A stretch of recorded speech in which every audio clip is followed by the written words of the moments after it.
নমস্কাৰ বন্ধুসকল, স্বাগতম জনাইছোঁ মোৰ ইউটিউব চেনেল আছামিজ লাইফষ্টাইললৈ। আজি মই আপোনালোকৰ লগত শ্বেয়াৰ কৰিবলৈ গৈ আছোঁ এটা চিম্পল চিকেন কাৰী ৰেচিপি।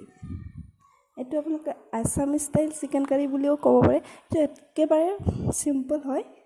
আহকচোন চাওঁ কেনেকৈ বনাওঁ। এয়া মই গেছত কেৰাহী তুলি দিছোঁ। প্ৰথমতে তেল দিছোঁ।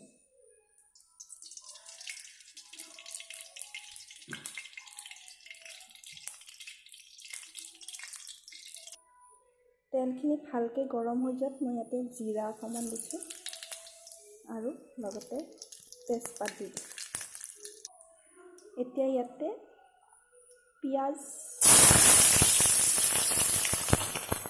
আৰু জলকীয়াখিনি দি দিছোঁ।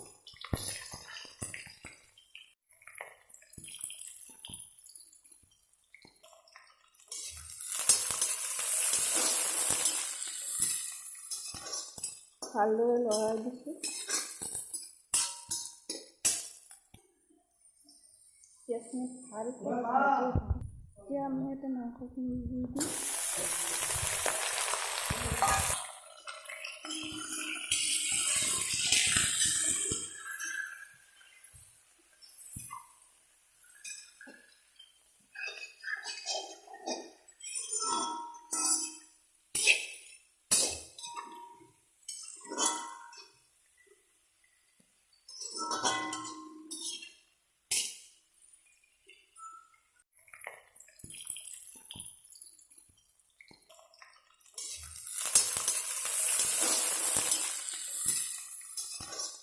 ভালদৰে লৰাই দিছোঁ।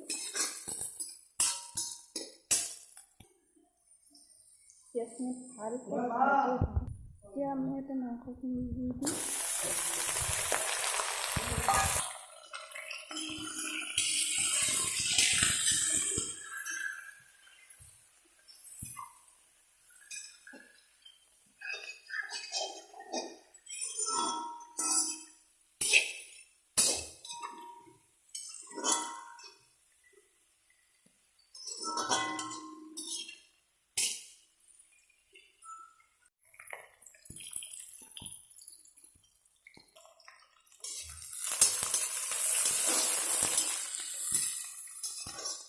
ভালদৰে লৰাই দিছোঁ।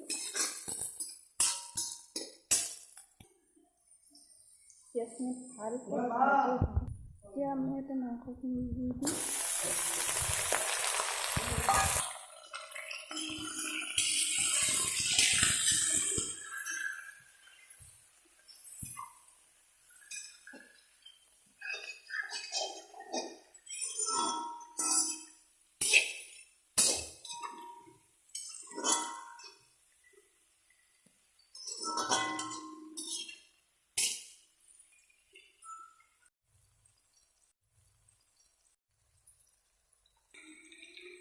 এতিয়া মই ইয়াতে আদা নহৰুখিনি দি দিম।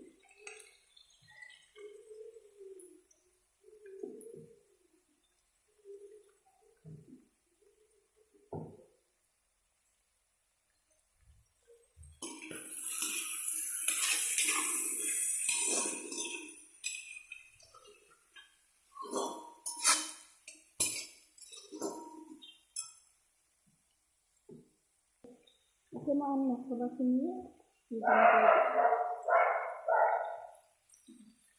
হালধি, ধনিয়া পাউডাৰ, জিৰা পাউডাৰ, চিকেন মছলা আৰু নিমখ।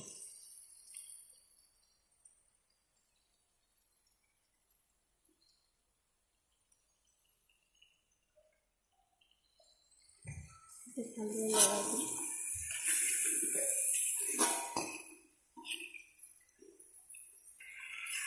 এতিয়া ভালদৰে লৰাই ভাজি থাকিব অলপমান।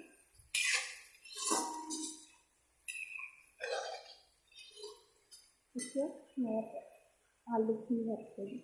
আলুখিনি ফ্ৰাই কৰি হ'লে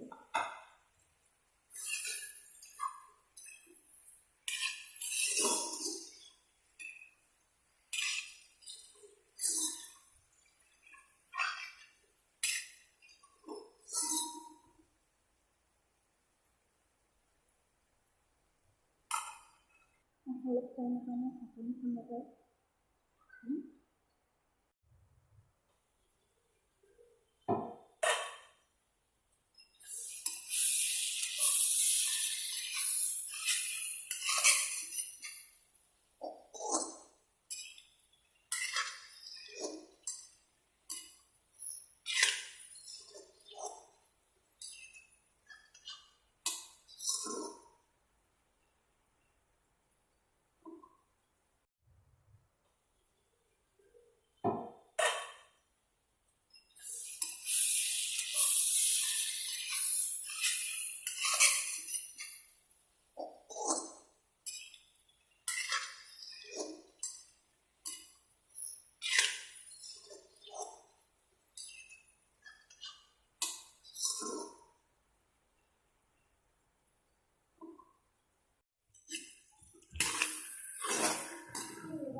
ঢাকনিখন লগাই থৈ দিওঁ।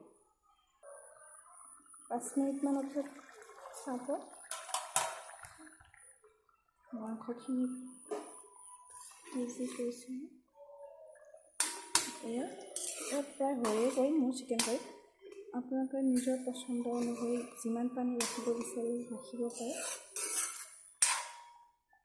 এতিয়া ধনিয়া কাটি দি হৈ গ'ল। এয়া আছিলে মোৰ ৰেচিপি। আশা কৰোঁ আপোনালোকে চাই ভাল পালে আৰু মোৰ চেনেলটো ছাবস্ক্ৰাইব কৰিবলৈ নাপাহৰিব। প্লিজ সকলোৱে ছাবস্ক্ৰাইব কৰিব, লাইক কৰিব আৰু শ্বেয়াৰ কৰিব। Thank U.